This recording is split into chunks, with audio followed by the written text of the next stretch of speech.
बिस्मिल्लाहिर्रहमानिर्रहीम। Welcome to psychology hub. आज हमने लेक्चर नंबर 11 करना है।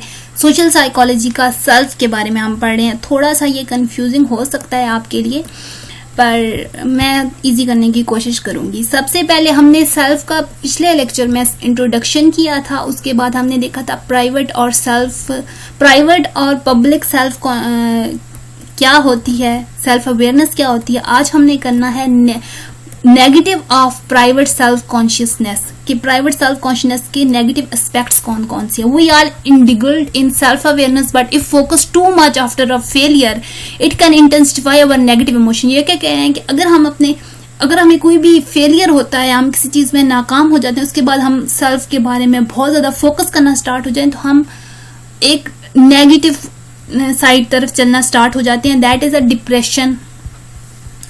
और भी बहुत सी होती हैं। दैट न्यूरोटिसिज्म हमने पिछले लेक्चर में पढ़ा था। Hence outcome of negative self consciousness may be indulged in self destructive activities. हम खुद को करना स्टार्ट हो जाते हैं, ब्लेम करना स्टार्ट हो जाते हैं, देन सेल्फ डिस्ट्रक्टिव साइड पे हम चलना स्टार्ट हो जाते हैं। Example binge eating, substance abuse, two most serious problem of youth today. ये किन्होंने की थी, रिसर्च की थी विस्लर्स ने, दैट बिंगी ईटिंग और substance abuse two most important problems हैं in youth. The purpose of usually to reduce awareness of some distressful events. For example in binge eating attention is redirected to chewing, tasting and swallowing. ये क्या Bingi eating क्या होती है कि आप बिल्कुल बहुत ज्यादा डिप्रेशन में जा रहे होते हैं, खुद के बारे में बहुत सेल्फ ब्लेमिंग करना स्टार्ट हो जाते हैं, देन आप च्यूइंग करें, कोई चीज खाएं, स्वालो करें, जस्ट टू अटेंशन डाइवर्ट करने के लिए, to relieve from depression. According to Hull, undergraduate जो स्टूडेंट होते हैं high in self consciousness are more likely to indulge in substance use after academic failure. यहाँ ये कह रहे हैं कि हल ने बताया था कि जो अंडर ग्रेजुएट स्टूडेंट्स होते हैं, ये जो यूजीएस है, that is under graduate students, वो जब एकेडमिक फेलियर होती है तो वो बहुत ज्यादा होते हैं, जो डिप्रेशन में चले जाते हैं, जिसकी वजह से आपने अक्सर सुना होगा, न्यूज में आता रहता है कि सुसाइड तक की हद तक चले जाते हैं। Application for a self regulated theory, focus your awareness beyond the immediate situation and pay attention to a long term goals. कोई बात नहीं, यहाँ क्या है कि एप्लीकेशंस हम बता रहे हैं कि क्या आउटकम्स, हम इसके बारे में सॉल्यूशंस बता रहे हैं बेसिकली, कि सबसे पहले आपने शॉर्ट टर्म अगर आपका नुकसान हो भी रहा है तो छोड़ दें, जस्ट गेट रिड ऑफ, और लॉन्ग टर्म गोल पर फोकस करें। Pay attention to cues that trigger undesirable behaviour, cue in social environment like argument with family members. ये सारी एप्लीकेशंस हैं, ये सारी वो एग्जांपल्स बता रहे हैं। Recognise when you are resolve is weak. As mentioned earlier, people have limited amount of energy at any given time to regulate. They should not exert in an unrelated activity. Establishing and implementation attention are statement to yourselves that as soon as particular situation occur, you will be automatically initiate goal directed behavior. Adapt self-regulation are unattainable goal. ये उन्होंने थोड़ी सी बताई हुई है उन्होंने applications. Journal activities, each of us individual has a unique perspective on the world that is in the part derived from the group to which we belong. ये कह रहे हैं हम सबका अलग-अलग पर्सपेक्टिव होता है दुनिया को देखने का। Our culture background contribute to how we think, feel and behave in the social world. Culture where is defined broadly may include many type of things such as ethnicity, religion, race, family size. इन सब की basis पर हमारी thinking develop होती है। Thinking about your own cultural background describes some why that it was impacted your views and behavior in the world.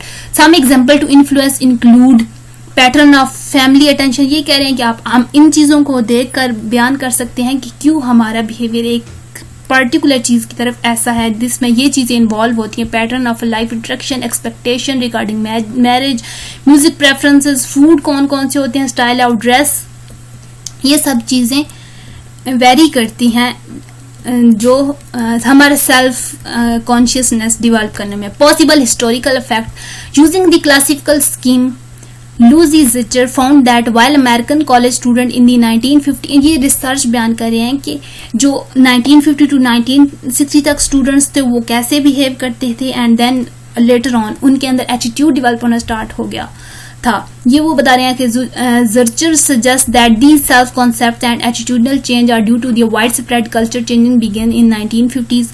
ये सारे changes आते हैं वक्त के साथ साथ, हमारे बिहेवियर में बहुत से चेंजेस आते हैं क्योंकि कल्चर्स इवॉल्व होते रहते हैं, कल्चर में एवोल्यूशन होती रहती है। In the reaction to this dissatisfaction, Zurcher asserted that college student identification with personal quality rather than institutional affiliation was an attempt to achieve a greater feeling of a personal control over their lives. Individual collectivistic comparison. In general, American, Canadian and European self-concepts are composed of a predominantly attributive self-description, indicated that these individual cultures foster the development of an independent self of their members. In contrast, people from collectivistic cultures such as China, Mexico, ये कह रहे हैं कि जब cultures mix होते हैं उसके बाद कंपैरिजन किया जा रहा है इस पूरे पैराग्राफ में। ये जो पूरा पैराग्राफ है ये सारा इस पे बेस कर रहा है। जब कल्चर मिक्स होता है उसके बाद एक अलग सेल्फ कॉन्सेप्ट्स डेवलप होना स्टार्ट हो जाते हैं। दैट इज जस्ट पुरानी बुक्स से उन्होंने पुरानी रिसर्चेस ली हुई, आप एक दफा पढ़ लेना। That is not much important, मैं टाइम वेस्ट नहीं करना चाह रही क्योंकि पता नहीं इसका, मुझे तो इसकी डेट भी नहीं पता। अगर आप लोगों को किसी को पता हो डेट्स इसकी कब है डेट क्विज की तो आप मुझे मेंशन कर देना। What about bioculturalistic? Although culture can be categorized as being more oriented toward individualism or collectivism, not everyone living within the particular culture will have the same individualistic or collectivistic learning. Although we tend to cognitively suppress the simultaneously activation of a competing social identities, such suppression is not always successful. When biculturalistic dual views of themselves and their world collide, they can lead to internal conflict as they attempt to reconcile the individualistic striving with collectivistic yearnings. How is this conflict best resolved? Based on the study of a Pueblo, Navajo, Latino, Iranian Americans, ये भी यहाँ भी उन्होंने research दे रही कि बायकल्चरलिस्टिक, ये अगर आपने कल्चर की एग्जांपल्स पढ़ी हुई है ना तो ये समझना बहुत आसान हो जाएगा। Evolution of the self, evolution कैसे आती है सेल्फ में वो हमने पढ़ना। It consist of a numerous evolution of a self as being good और बैड और mediocre. This evolution of aspects of the me is called self-esteem. These differences evaluating the self has important consequences for people's live. Individuals with low self-esteem are generally more unhappy and pessimistic and less willing to take risks and benefit them. जो जिनमें self esteem कम होती है वो risk नहीं लेते, वो unhappy रहते हैं। सेल्फ इस्टीम सबसे पहले होना जरूरी है। उसके बाद इन्होंने रिसर्च की हुई है कि more likely to encounter academic and financial problem, less likely to have successful career। भाई जिनमें सेल्फ एस्टीम कम होती है उनमें ये चीजें होती हैं। With respect to high self esteem development and stability, feeling of self worth gradually develop during childhood with parent playing a critical role in deterministic evoluting direction. कि सेल्फ एस्टीम क्या होती है? खुद पे भरोसा करना। अब यहाँ पे इन्होंने एक रिसर्च बयान की हुई है कि 200 कल्चर्स पे उन्होंने ये रिसर्च की थी कि children with high self esteem वाले जो बच्चे होते हैं वो होते हैं जिनके पेरेंट्स उन पे एतबार करते हैं, हर चीज उनके पे थोपते नहीं है, बल्कि उनके डिसीजंस भी उनके पेरेंट्स के लिए मैटर करते हैं। उनको आजादी दी जाती है कि आप अपना डिसीजन खुद ले सकते हैं। ऐसे बच्चों में सेल्फ एस्टीम ज्यादा होती है। ये वही लिखा हुआ है जो इतना बड़ा पैराग्राफ था। और in contrast parents who imposes many rules and expect strict obedience and those who make few demands and submit to their children's desires tend to be raised children who are less confident in their ability to have a lower self। ये उसी का opposite होता है। Next question is how stable is self esteem across the lifespan? क्या self esteem सारी जिंदगी एक सी रहती है? ये जो ग्राफ है यहाँ ये उन्होंने थोड़ा सा एक्सप्लेन किया हुआ है। कालीज ये पता नहीं क्या नाम लिखा हुआ है, छोड़ें।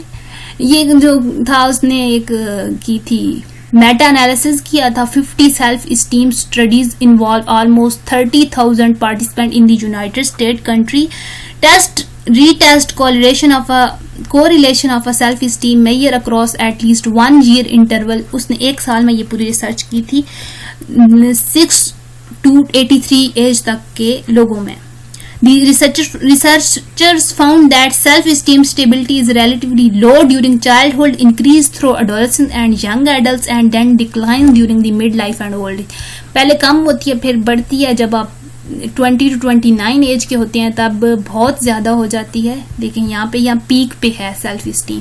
देन जब अडोलेसेंस और मिड लाइफ और ओल्ड एज की तरफ चलते हैं तो फिर से वो डिक्लाइन होना स्टार्ट हो जाती है. Dark side of self esteem. अब सेल्फ इस्टीम की क्या डार्क साइड हो सकती है वो देखनी है. Cultural difference is considered high self esteem essential for well being. Hidden cost of trying achieve maintain high self-esteem. People with unstable self-esteem become angry when challenged. अच्छा, जब किसी बंदे को आप चैलेंज करते हैं उसके अंदर उसको रिस्क लेने की आदत नहीं है तो वो एंग्री बिहेव करता है. Defence to avoid downward revision. Stable not fed by a narcissistic defensiveness. Unstable self esteem वाले लोग क्या होते हैं? Characteristics of unstable self-esteem कौन कौन सी है? Unconsciously positive, consciously positive और unconsciously negative होती है. इसका क्या मतलब होता है? Consciously positive कि आप बिहेव ऐसे करते हैं कि बहुत ही अच्छे तरीके से, लेकिन अंदर ही अंदर आप नेगेटिव वे में जा रहे होते हैं, जो कि आपकी पर्सनैलिटी के लिए बहुत ही खतरनाक होता है. मैंने थोड़ा सा एक्सप्लेन किया है, अपनी तरफ से एक्सप्लेन करने की कोशिश की है. देन ये जो है बाय कल्चर और कल्चरल यहाँ थी नीचे ये वाले. इंडिविजुअलिस्टिक कोलेक्टिविस्ट कंपैरिजन और what about the by culture. इनको ज़्यादा एक्सप्लेन इसलिए नहीं किया कि यहाँ उन्होंने जस्ट रिसर्च लिखी हुई है, कोई भी इम्पोर्टेंट इंफॉर्मेशन दैट समझाने के लिए हमें कुछ भी नहीं लिखा हुआ. दैट वाज थोड़ा सा मुझे अच्छा नहीं लगा. तो होप सो आपको समझ आ गया हो तो लाइक कर देना और कमेंट्स में बताया करें कि हाउ आई एम गोइंग, मैं कैसी जा रही हूँ आगे. देन टिल देन अल्लाह हाफिज. अगले लेक्चर में मुलाकात होती है.